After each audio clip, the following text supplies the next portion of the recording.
All right, here we go. It's a brand new Flyers Daily for the 14th of November, 2023. Flyers back in action tomorrow when they travel to Carolina to take on the Canes. Flyers Daily, as always, presented by Ticketmaster. Make more memories live. And also, great time of year to talk about our Penn Medicine Assist. Flyers teaming up with Penn Medicine because for every Flyers assist this season, Penn Medicine and the Flyers are donating 30 pounds of food to local communities in need. I can think of nothing better than to be doing that around this time, especially as we're starting to dip into the holiday season. And dare I say, I'm in a bit of a festive mood. That's odd for me. Now, this weekend, I started doing something I usually hate doing, and that is taking down the Halloween decorations. I love the Halloween decorations. I got the bale of hay on the porch and the corn stalk and, the scary guy swinging from the tree and, foam grave stones and the whole thing, headstones. So I hate taking it down because I love that time of year. I love this entire time of year. But it is time to turn the page from Halloween to Thanksgiving, which in turn is the holiday season. It's that time. And I'm feeling a little festive. And I'm happy with not only that we're turning into the holiday season, the greatest time of year, but also with where the team is going and what they've shown. Now you may be going, Jason, settle down. They're 15 games in, and you'd be right. No doubt about it. They are only 15 games in. You may say, Jason, settle down. They're 7-7-1. They're NHL 500 after those 15 games. And again, you would be right. But the reason why I'm feeling happy about where the team is because of the way it's played out. Now, there's a couple things where I want to start with this. And like I said, the Flyers will play Carolina tomorrow night. They'll have game 3 of the 3-game revenge tour, as I've termed it. Game 1 of the revenge tour was Anaheim. They got the win in Anaheim 6-3. Game 2 of the revenge tour was in LA against the Kings. They got the 4-2 win after being shut out a week prior, 5-0. And they're looking to exact a little revenge on the road once again, where they've actually got a better record this season than they do at home against the Canes, who they lost to. What was that? Just a couple weeks ago when they lost to Carolina at Wells Fargo Center. That was the last game of the month of October 30th. They lost that game 3-2. Really good hockey game, threw everything and more at Freddie Anderson and the Canes in that third period. But the Canes came out with a 3-2 win. And then, you know what? Actually, the revenge tour will continue Saturday at Wells Fargo Center when they take on the Vegas Golden Knights. So we've got that going on as well. I didn't even realize that. Then Columbus will come in on Sunday, and they'll look to exact a little revenge on the Flyers for the Flyers beating them on opening night. But there's a couple of reasons why I'm in a good mood about what's taken place so far about this Flyers team. First of all, sometimes we get too caught up in social media and the negativity, which we've talked about, rebuild, some people wanting the team to lose, others not wanting the team to lose, different models of rebuild in different situations. But the reason why I feel good about where they are right now is because, to me, they look like they've moved the ball. And the biggest reason why I think they've moved the ball is the way they're playing. Not just, I think they played hard last year, even in the midst of some pretty rough stretches. I think they've played hard. I think they've played hard this year. There's a couple games. Obviously, I don't like the result in the San Jose game. We talked about that when it happened that night, very late that night. I didn't like the result, obviously, and the way they played against Ottawa in the second game of the season. But it's hard to find other games where I'm really going, I really didn't like the way they attacked it tonight. I mean, even the loss to Buffalo, where they lost 5-2, I thought that they played a good hockey game that game. They just found a way, weird things happen. They outshot Buffalo 40-15. They didn't get saves when they needed saves. They didn't capitalize on scoring opportunities, but I thought they played hard. So those elements are there, and they're good things. And I think clearly that the standard of play and accountability has been there. And we are seeing accountability in the NHL rear its head across the league. We saw Jonathan Huberdeau of an 8-year contract with Calgary get benched in the third period. We saw Johnny Gaudreau get benched. We've seen multiple guys in Columbus get benched. We've seen guys all over the league get benched. Flyers, Cam York got benched for an entire third period. Accountability has got to be there.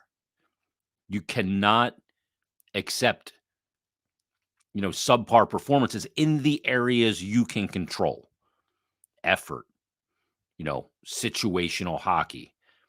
Those are things in this game of variables that can't be a variable. So we're seeing that accountability. So I like that part of it. It was actually one of my least things that I was concerned about coming into this season. Really the big difference to me, forget about, Ivan Provorov being gone, Kevin Hayes being gone, James Van Riemsdyk being gone, Tony DeAngelo being gone. Obviously, 4 players that had, big roles here in different ways. Provorov as the minutes eater on the blue line, played every game. Hayes, huge personality, and was a guy that, was a penalty killer for you. 1920 was fantastic at it. Second in points on the team last year. All of those elements, big elements, a big presence from Kevin Hayes as a big free agent signing heading into that 1920 season. James Van Riemsdyk having a really good start to the season with the Boston Bruins and playing, top line, top 6 minutes. And then obviously, the other guy that you talk about there, Tony DeAngelo, hometown guy comes home. All those guys are gone. They're replaced by, Ryan Poehling, Sean Walker, who we didn't really know a whole heck of a lot about, admittedly so. You look at some of the young players, but really the biggest difference to me from last year to this year is obviously some of the young players, guys like Brink, who did sit out last game. Some of the young players trying to take next steps in their career, whether that's Sam Ersson as well, or some of players looking to rebound like Travis Sanheim, who is off to far and away his best start in his NHL career. But the biggest change year to year isn't all of that subtraction or any of those additions. To me, the biggest change the Flyers from last year to the Flyers from this year is actually something that is kind of innocuous. It's the way they play the game in transition. It's how fast they go from defending to offense. That is the biggest difference. And I see on social media, and I talk to a lot of people around the rinks or when I'm out and about, that they're having more fun watching this team.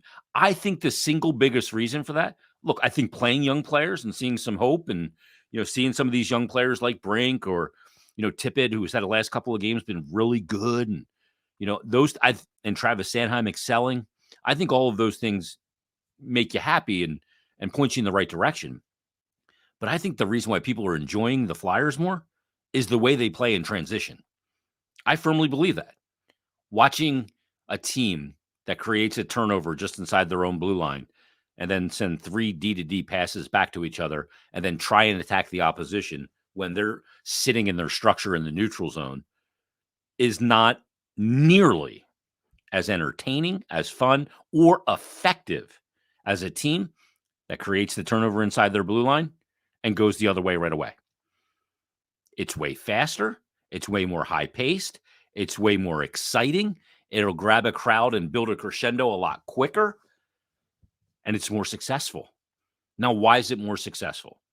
Because you're not letting the opposition fall into their neutral zone D and the way they defend the neutral zone, which then turns into defending their own blue line and then defending your ability to get into the zone set up with possession. And I think that's important.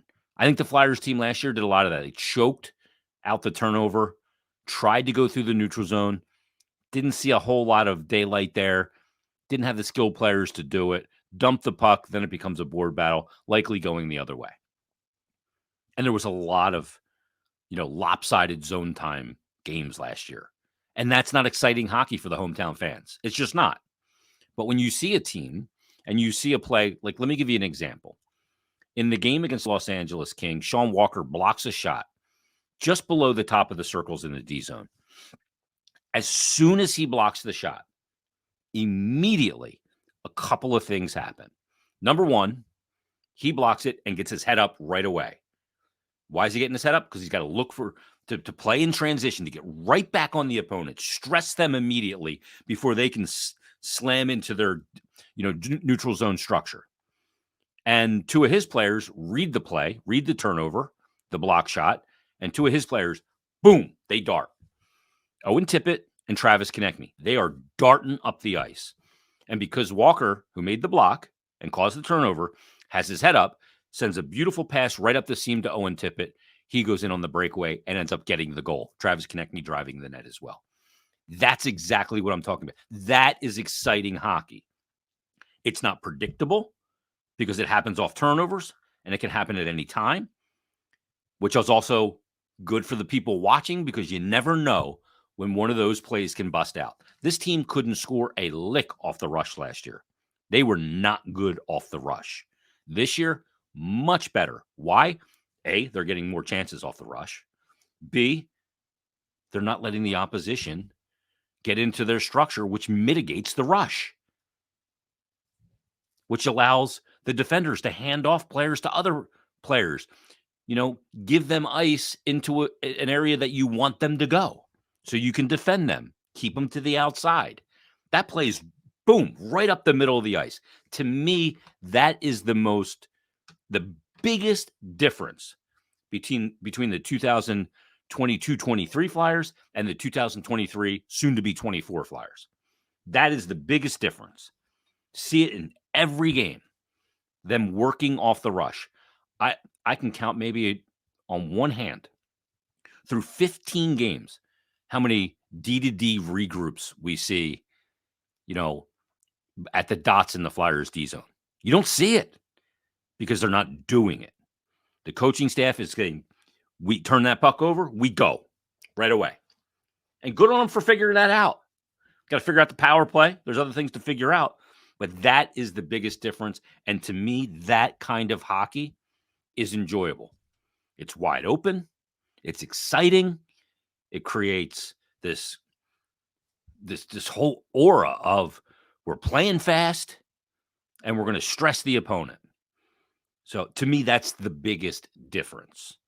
And to kind of go back to the rebuild thing, and I know there are still people out there, like I see some of the people that comment on the YouTube channel, oh, they need to lose as many games as possible. They need to get another top 3 pick, blah, blah, blah, blah, blah. You cannot accept losing. We talked about accountability at the beginning of this conversation. You have to have accountability. We talked about Huberdeau getting benched because he wasn't playing well. That's ultimate accountability. He's a huge piece for Calgary.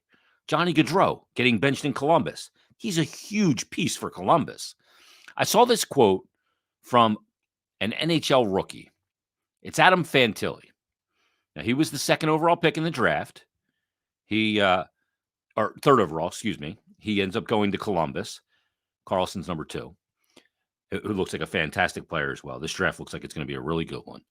But I saw this tweet. I saw it on Aaron Portzline's account, who covers the Columbus Blue Jackets.